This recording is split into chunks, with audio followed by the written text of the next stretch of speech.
mbokk yi asalaamaaleykum ñu ngi leen di sant bu baax di leen gërëm rafetlu ànd bi ak ñun ci ITV ñeent fukki simili ak juróom moo tegu ci juróom-benn waxtu bisimila leen ci xabaaru marax yi la ca gën a fës liggéey yi jëm ci port bu Ndayane danañ ko daal di wëyal jàppaleelu nag dana daal di noppi weeru mars atum 2020 ndax waxtaan wi ñu sumboon diggante DP World ak port autonome bu Ndakaaru ñu ngi koy wër rawatina état bu Sénégal Aboubacry Sadikh Bèye njiitu port autonome bu Ndakaaru moo ko daal di xamle ne nag jëfandikoo gi jàpp nañ ko atum 2023. lu jëm nag ci mbalit mi rawatina li nga xamante ni kon moom mooy yi nga xam ne kon mooy ay garab ñu daal di ko sotti woon fële ca Cap Manuel lépp nag tey jii datuñ ko roñ ndax nag bërëb ba dañ ko daal di rafetal ni ki tey jii kon dindi lépp loo xamante ne ni mbalit la ba fay jaaba jonge askan wi di woo kilifa yi ngir ñu gën a wattandiku askan wi ci lu jëm seen wàllub alam gi waaye tamit ñaax leen ñoom ngir rek ñu am kon taxawaay bu mucc ay jëm ci wàllu woowee daañu ci dikk nu mu gën a yaatoo ci biir xabaar yi. Sénégal léegi nag doon jubluwaayu yalwaankat yi bàyyeekoo fu ne ci biti réew rawatina kon ci réew yi nga xam ne noo sës rëkk ci sunub réew sunu nataal bi nga xamante ne nag tey jii danañ ko def ab làcc la wu yaatu yoo xam ne di ko dégleel sunu naataango bii di Omar Fedior nekk ci yëglekaay bii di Le Soleil moo ko bind waxtaan wu yaatu la ci sëkk ak El Hadj Malick Cissé daan ci ànd ak moom laataa njeextalu xabaar yi kon mbokki loolu gën a fës ci xëtu xabaar yi ne si ñu ci faram fàccee.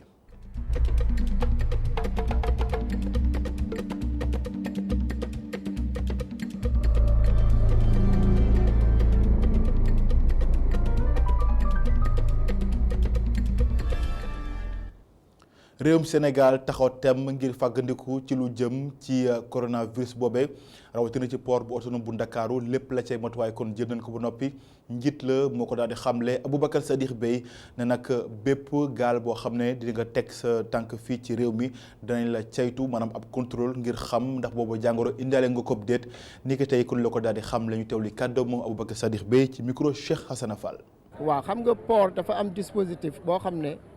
dispositif permanent la parce que chaque année dina am lu mat 3000 bateaux yuy dugg ci biir Sénégal ci biir port bi te ñooñu bu ñu ñëwee dañuy indaale équipage bi bu ñu ñëwee dañuy dugg ci dëkk bi équipage bu ñëwee dañuy wàcce marchandise donc lépp lu ñu chaque jour que bateau ñëw dañ koy saytu mais coronavirus bi bu mu ñëwee dañu lëkkaloo ak ministère de la santé di gàttandu bateau buy ñëw balaa ngay ñëw. ci njëlbeen dinañ xam bateau bi fan la jógee fan lay escale bateau yi nga xam ne day dugg ci Sénégal yëpp escale ci dëkk yoo xam ne am nañu am nañ ci ñaaw njort dañ leen di gàttandu balaa ñuy dugg ci xool seen papier xool ministère de la santé yi mu tëral yëpp ñu vérifier ko balaa ñu lay mën a may nga mën a dugg bu fekkee ne am nañu ci ñaaw njort duñ la bàyyi nga dugg ci biir dëkk. des ba tey ci port autonome bu Ndakaaru ak seenub njiit daan na xamle itam ni lu jëm ci waxtaan wi nga xam ne sumb nañ ko ak DP World di bàyyi port World jëm rek ci liggéey yi nga xam ne moo ñeel port bu Ndayane dana daal di noppi kon weeru mars atum 2020 Aboubacry Sadikh Bèye ne nag lépp loo xamante ne ni kon mooy jëfandikoo gi mës na ko jàpp atum 2023 loolu nag méngoog bëgg-bëgg njiitu réew Macky Sall ngir émergence kon am ci réew mi fii ak atum 2035 ñu jawli kàddoom Aboubacry Sadikh Bèye ba tey ci micro Cheikh Hassana Fall. li ñuy tëral pour génération yi ñëw la Ndayane dañ ko bëgg construire c'est un port qui va durer plus de 100 ans port de Dakar am na 150 ans tubaab bi ñoo ko defoon. portu Ndayane mooy suñu objectif bu gën a rëy dafa nekk ci ñaari at ma ngi nii ñu ci def ay jéego di waxtaan ak investisseurs yi di waxtaan ak Dubaï donc il faut que ñu xool bu baax li ñuy def et am nañ yaakaar ne ci weer bi incha allah ci weeru mois de mars bi dinañu jeexal waxtaan yi tàmbali liggéey bi pour que 2023 port bi mën a commencer tàmbali. addu ci wàllu yoon ak kuréel bi nga xam ne moo ci tënk réew yu fare ci Afrique sowu jant di CEDEAO ab loolu waxtaan wu yaatu kon la ñu daal di amal ngir xamle lépp loo xamante ni moo jëm seen mission ci réew yi ko sekk ndaje bi nag jàpp nañ ko ñaar fukki fan ak juróom-ñeent ci weeru février gi ñu nekk loolee nag tax ba ndaje bi nga xamante ne sekk nañ ko weccante xalaat yu yaatu moo ci daal di am rawatina nag xool ñoom seen jubluwaay lan la ñaax itam lépp loo xamante ne nii mooy askan wi rawatina ko ñuy sekk réew yooye ngir ñu mën a xam ñoom lan mooy sabab ak tamit seen doxalin dëgg ñeel wàllub yoon ñu teewlu ci leeral honorable juge Béribé Ouattara kàddoom ci micro Mortala Anne. La mission consistait à venir au contact des populations sénégalaises. dañoo ñëw fii ci Sénégal ngir dajeek ñi nga xamante ni bii ñoom la mbir mi gën a soxal mooy ay avocats ay étudiants ñi nga xam ne ñoo yëngu xeex ngir àq ak yelleefu doomi aadama ndax cour bu CEDEAO dafa yokk ni nga xam ne noonu lay doxalee waaye tamit am yeneen jubluwaay yoo xamante ni bii moo gën a bijjeeku. li tukkee ci jokkaloo gu ñu jokkaloo ak Sénégal yi gis nañu ne jox nañ bu baax cër ak xam nañ bu baax it ni nga xam ne la cour bi doxee. doo ko gam-gam leeg yeneen dëkk yi gis nañu ne ñoom jox nañ ko dayo bu baax a baax te it ni nga xam ne noonu lay doxee bàyyi nañ ko xel te mooy li nga xam ne ñun seetlu nañu ko. am na aw yoon woo xam ne fa la cour bi jaar ngir joxe ay décision am lu mu leen di mën a wax fii du wuuteeg li nga xam ne mooy sama gis-gisu bopp te yaakaar naa du mooy li nga xam ne moo am solo li am solo dëgg rek mooy li nga xam ne noonu la cour bi doxee te jàpp naa ne loolu la ñu war a bàyyi xel. Un seul élément singleton d'affirmer des choses, c'est même interdit aux juges. addu ci leneen jàmmu Casamance rawatina jàmm réew mi loolee mooy xemmeemteefu fondation Frédéric Ebert moom nag ab ndaje waxtaan gu yaatu la daal di amal niki tey ak doomi réew mi rawatina doomi Casamance yi bañ ci jublu rek mooy fexe ba ñëpp ñi nga xam ne kon seen loxo mën nañ ko sóob ngir jàmm sax dàkk ci diwaanu Casamance ñu daal di ko sóob bu ko defee lépp loo xamante ni jàmm la kon sax fa dàkk ci mim réew rawatina ci bët saalumu réew mi ñoo ci leeral Adama Sarr. fexe ba dajale ndawum Sénégal ngir rek ñu dugal seen loxo ci jàmm ja ñuy sàkku ca Casamance wante itam fexe rek ba toogloo nguurum Sénégal ak kuréelu MFDC gi ngir ñu amal waxtaan loolu nag moo di solos bile symposium nga xamee ne waa fondation Frédéric Ebert ñoo ko amaloon. li koy waral mooy d'abord mooy ñu fondation bi yëngu si wàllu démocratie fondation Frédéric Ebert gëm na ni fi démocratie bu ñuy wax Sénégal balaa muy mat li am ci wàllu Casamance muy conflit bi mu jeex te pour mu jeex nag xale yu ndaw yi xam ni conflit daf leen laal bu baax a baax ci ñaari côté yëpp amuñu woon espace bu ñuy waxee donc depuis 2016 ñu siy liggéey pour ñu xale yi ñoo siy wax ñoom lu ñu ci xalaat comme d'abord ñu xam luy conflit bi lu ñu ci xalaat ak la ñu war a def pour mu jeex. jàmm jooju nga xamee ne sax ñu ngi koy sàkku ca Casamance ñenn ci observateurs yi di ñaan rek benn sox daal bañatee takk foofale ndax nag askan wala ñu bëgg kay jamono ji moo di jàmm. fi ñu toll nag mooy maanaam li tubaab yi di naan situation de ni paix ni guerre maanaam fitna bi dooleem dafa wàññeeku bu baax a baax li tax doole bi wàññeeku mooy que askanu Casamance bëggatul véritablement xare ci diwaan bi. ñaareel bi itamit nguuru Sénégal tamit bëggul véritablement Casamance nekk ci jafe-jafe nekk ci crise surtout jeunes yi dañu mobiliser wu parce que jeunes yi maanaam ñoom la MFDC di recruter ci armée am mais jeunes yi tamit la état Sénégal di mobiliser ci armée am. jàmm joojule sax bu ñu sukkandikoo ci nguurum Sénégal fa mu mën a bàyyeekoo nag moo di rek wuutal ñi nga xam ne ñoom ñoo di ndaw ñi ay xëy. dañuy jël benn cause rek pour ñu mën a étayer suñu argumentaire mooy que benn cause boo xam ne bokk na ci lu tax xale yi di dem dans le Maquis mooy que amuñu xëy amuñu lu ñu def amuñu activité donc état bi su demee ba régler problème mu liggéeyu ndaw yi je pense que dina nekk benn pas jéego bu ngand bu ñuy def pour régler le problème de la paix en Casamance parce que jeune boo xam ne amul liggéey amul xëy amul dara. kooku pour nga nax ko dugal ko ci ay combat yoo xam ne du son combat day yomb. ci fàttali nag coow Casamance bi mu ngi juddu ci ñaar fukki fan ak juróom-benn ci weeru décembre atum 1982 gannaaw ba askan wa wàcce woon ca mbedd ya rek doon amal doxu ñaxtu boobaak léegi nag lii di jàmm tàggatémbe ci foofale di Casamance. Adama Sarr ngir loolu nag am faw réew yi nga xam ne kon ñoo sës rëkk ci Sénégal dara ci sóob sëriñ yoxo du ci mel nii. Gambie Guinée Bissau naka noonu tamit ñi nga xam ne mooy réew yi yëpp nag loolee mooy gis-gisu Henri Ndeki moom nag moom mi nga xam ne kon moo nekk coordonnateur dynamique de paix bu Casamance nekk itam membre ci société civile bi loolee daal lay sàkku kon jàmm ji mënul am mukk te réew yi sës Sénégal soobu ñu seen loxo ñu teewlu kàddoom Henri Ndeki ci micro Adama Sarr. lu am comme fitna Casamance daanaka ñu ngi côté fii benn Guinée Bissau beneen côté bi Guinée Gambie mais loolu pour que ñun lu am Casamance ñu jeex il faut Guinée Bissau ak Gambie dugal seen loxo ñun tamit bu amee dara Gambie ak Guinée Bissau comme nu mu commencé am situation bi mais ñu dugal ci suñu loxo pour que jàmm am Gambie ak Guinée Bissau parce que jàmm bu amee foofu ñun Sénégal am nañu jàmm moo tax ñun en tant que jeune en tant qu'organisation société civile am nañu mbégte am nañu espoir que ku nekk mën na door waarum pour que jàmm nekk Sénégal mais jàmm nekk Guinée-Bissau ak Gambie. maa ngi leen ko doon junj ci ndorteelu xabaar yi mooy plage bu Cap Manuel nekk ci ginnaaw l'hôpital Aristide Le Dantec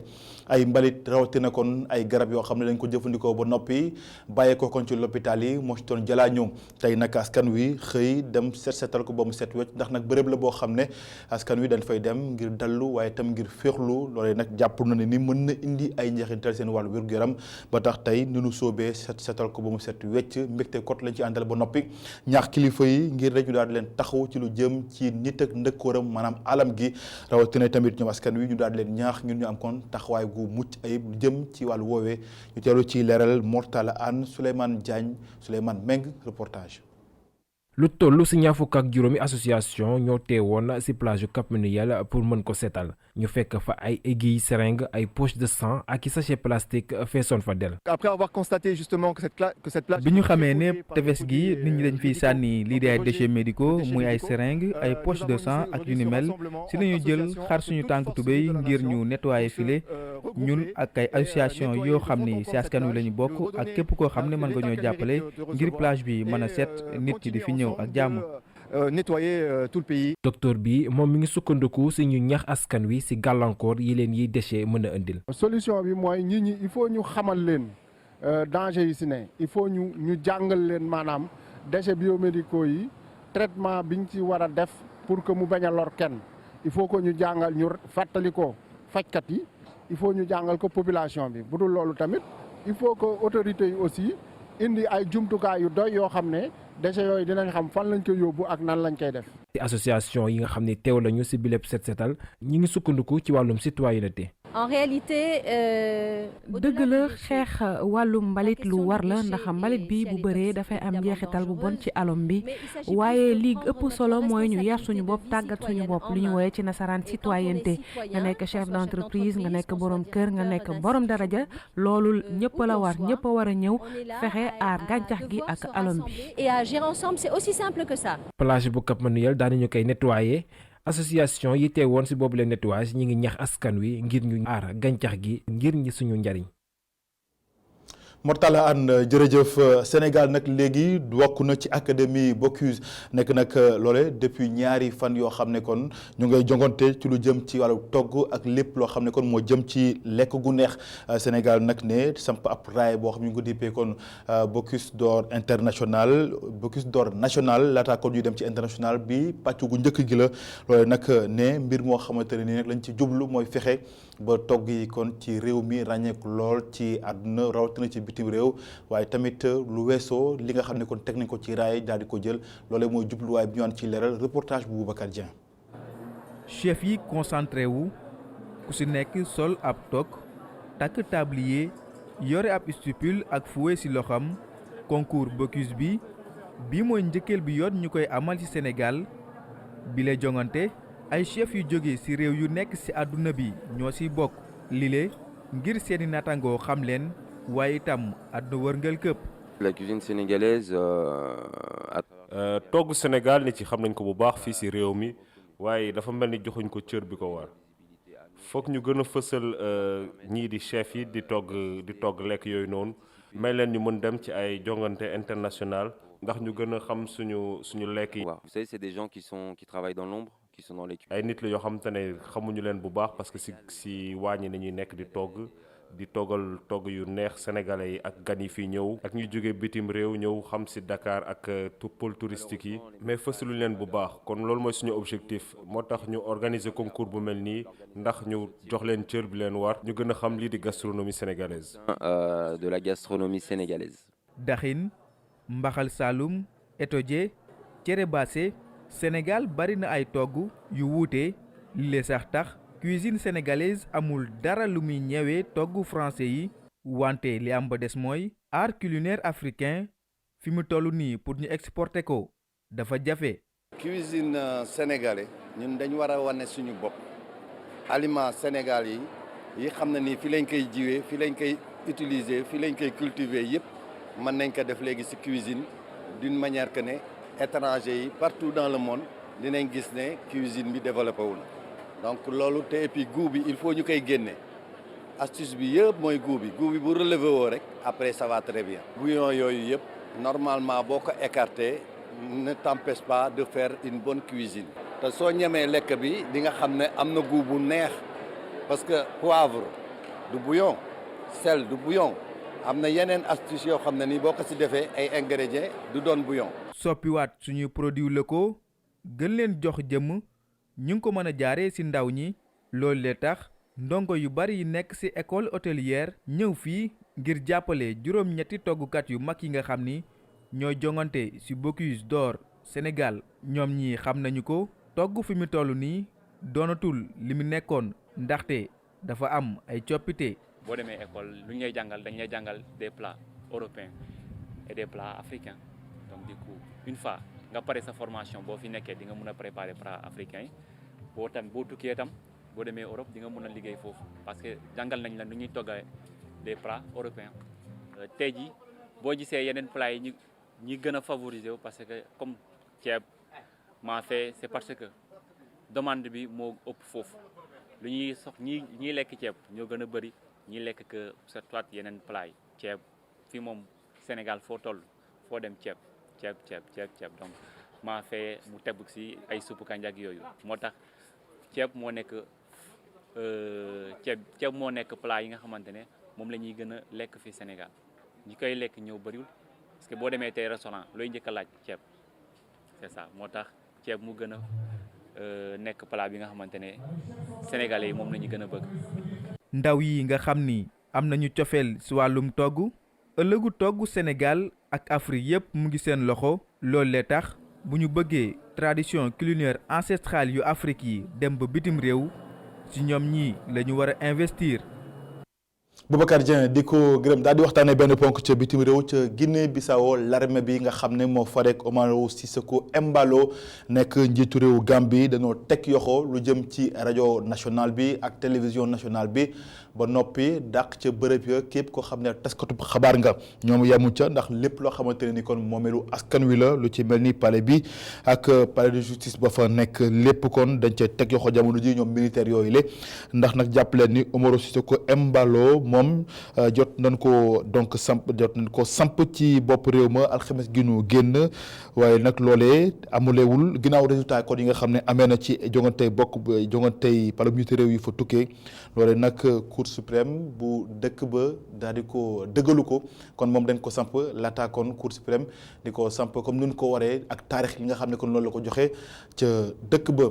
ponk bu mujj maanaam ko junj lu jëm nag ci laaj bi nga xam ne lañu jagleel article ay bés bu nekk tey ji nag ñu daal di samp laaj ndax ne léegi Sénégal dafa doon bërëb boo xamante ne wala réew moo xam ne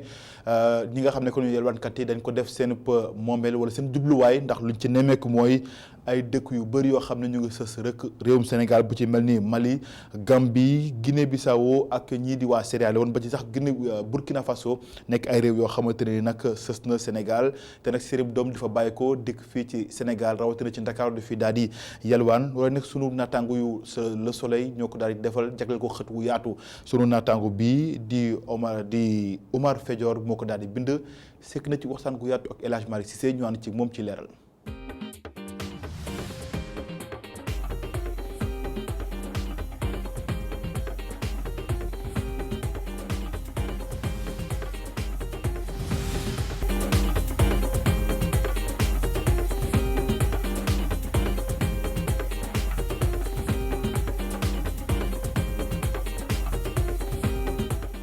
fépp ci Ndakaaru seen business mooy wër mbedd yi ngir xool nu ñuy dundalee seen njaboot. am na kenn ku lire affaire bi il m'a raconté une anecdote mu ne benn mbokkam dafa dem Mali ñu joxoñ ko benn étage R+1 xaw ma mu ne ñu ne ko ki moom étage bi ma nga Sénégal di yalwaan yow peut-être ñun suñu perception mooy affaire bi yalwaan la c'est pas une activité valorisante mais voilà am na ñoo xam ne ñu ngi ciy dama yàlla jégal ñu ngi ciy tedd quoi. d'abord gis naa fi ay yalwaankat buy nàmpal toog ci feu de signalisation bi di nàmpal mu nekk affaire bu ma touché trop après ma gis benn paa boo xam ne tamit doomam bu jigéen xam ne amul sax 15 ans moo ko doon womat. sama naataango bi samplaaj ni Sénégal pas du sëlëbe yoon ñi yarwaan jóge ci sous-région bi la lu leer ba leer moo ñi yarwaan ñu ngi fi fees dell fii si réew bi. ci bare ñàkk la ñenn ñi pauvreté extrême pauvreté la ñeneen ñi seen dëkk yi peut-être dafa am ay tension ay rébellion am ci yenn dëkk yi ñu laal seen ay village sans ils se sentaient plus en sécurité après amaana ñu dégg ni Sénégal dëkkub jàmm la fii tamit tëj liñ fiy tëj yalwaankat barewul ñoom ñu ñëw def ko benn business bu baax nag am na ñoo xam ne dañuy ñëw ba fii commencé dajale buñ dajale tuuti yónnee ko seen mbokk yi nekk dëkk ba après ñooñu tamit ñëw am na kenn koo xam ne moom la ñaari doomam yu jigéen jarbaatam affaire yooyu bu ñu xëyee dañuy def ñaari équipe ñi jaar nii ñi dem ci feu de signalisation yi ñu la dugg ci koñ yi bu guddee ñu dajale te léegi ñoom seen dund du metti parce que daanaka li ñuy lekk dañ koy yelwaan après bu ñu yelwaanee dajale ko ba pare kër ñi nekk ni souvent c'est des maisons abandonnées daanaka kiñ ko dénk d'habitude moo leen koy loué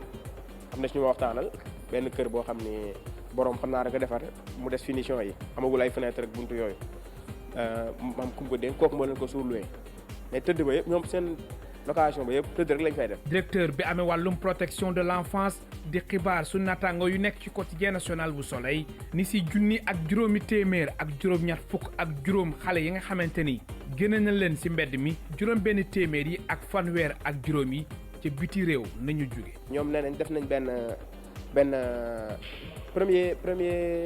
première campagne de retrait des enfants de la rue nee na sur 1585 enfants lu toll ci 600 yi plutôt du ñu ay sénégalais ça veut dire affaire bi business bu graaw la directeur de la police des frontières Mame Seydou Ndiour nee na récemment rek am na benn seen brigade bu Kounkané dàq nañ fa ay policiers ay plutôt ay mendiants yu doon dugg fii indaale ak ay talibé donc c'est un problème très complexe te mu ngi évoqué aussi benn affaire bu graaw nee na amul dëkk ci àdduna bu am frontière bu hermétique maanaam mën a surveiller sur toute la ligne frontalière mënul nekk léegi li nga mën mooy def ay poste de contrôle di ci veiller quoi. bokk na si lu waral li ni mel nekkinu suñu frontières yi la naka noonu crise sécuritaire bi am si sous-région bi traité CEDEAO bi tamit duñ ko bàyyi ginnaaw. boo xoolee dëkk yu bëri affaire terrorisme yooyu daf leen laal dëkk yu bëri yu bokk ci sous-région bi léegi loolu dafa am problème dëkk bu nekk yaa ngi créer yaa ngi jël say mesures bopp di aar sa territoire mais dëkk yooyu tamit également dañoo bokk benn affaire bu tudd CEDEAO maanaam ñu dem ay charte yu ñu ci teg muy libre circulation des personnes et des biens maanaam nit ñi mën nañ dem ak dikk ci fu mu leen neexee du am frontière il suffit juste nga wane ni këyit buy wane ni yow ci dëkkub CEDEAO nga jóge mooy suñu carte affaire yooyu mais malgré loolu am na ñoo xam ne ñu ngi leen di téye souvent ci frontières yi téye bi ñu leen téye c'est pas parce que ñoom duñu ay waa CEDEAO mais souvent dañu yor ay xale ñu te xale bu majeuragul boo ko waree jàllale da nga war a attester da nga war a wane ni autorisation parentale ak yooyu luy firndeel en tout cas tu l'amènes sous l'autorisation de ses parents. yalwaan tàllal loxo ni mu méttee ni mu mënee rey ngor nit bu demee ba sës di ko def rek c'est parce que am na mu ngi ci ay jafe-jafe yu graaw léegi li ngay gis léegi ñaari paradoxe bu doy waar moo fi am ay nit yu am lool ak nit yu ñàkk lool ba pare pour jaay seen ngor pour am na ñu dundee moi je pense fi mu ne dëkk yi c'est vrai ñun suñu retard développement toll na foo xam ne mënuñu ñëpp am mënuñu ñëpp naat waaye mën nañ ñëpp di suturloo.